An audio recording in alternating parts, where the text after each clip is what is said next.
Сегодня свой профессиональный праздник отмечают библиотекари. Дата празднования выбрана не случайно. 27 мая в 1795 году открылась первая публичная библиотека в Санкт-Петербурге.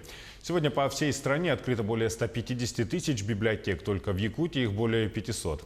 Как в столице региона отметили этот праздник, узнавала Анастасия Кобызева.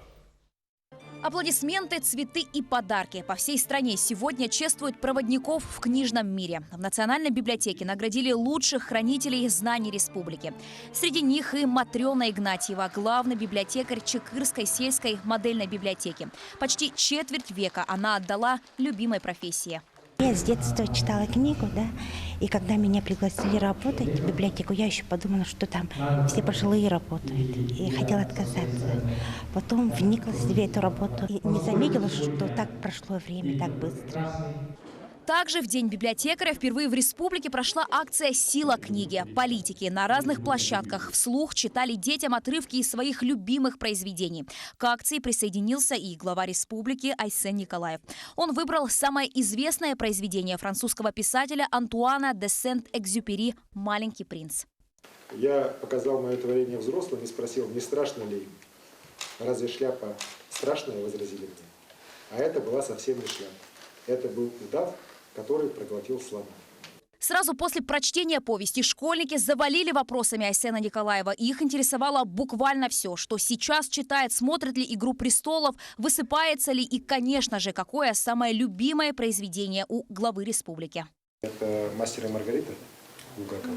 Вот. Мне советовали ее сегодня вам прочитать, но я сказал все-таки, что «Мастер и Маргарита» надо читать в студенчестве. Она более тогда становится понятной. Мне было очень приятно встретиться с таким человеком. Поначалу было немного волнительно, но оказалось, что Айсен Сергеевич очень прекрасный человек, с ним очень легко разговаривать. Он такой начитанный, умный, мне очень понравилась его речь, у него вообще нет повторений, и о нем складывается впечатление очень умного человека. Я сегодня с удовольствием пообщался с восьмиклассниками, вызвал очень живой отклик у ребят, обсуждали, поэтому мне замечательно, мне очень все понравилось. А вот на данный момент что читаете? Я сейчас что читаю? Я сейчас читаю, ну вот ребята об этом тоже спросили, я перечитываю «Одиссею» Гомера.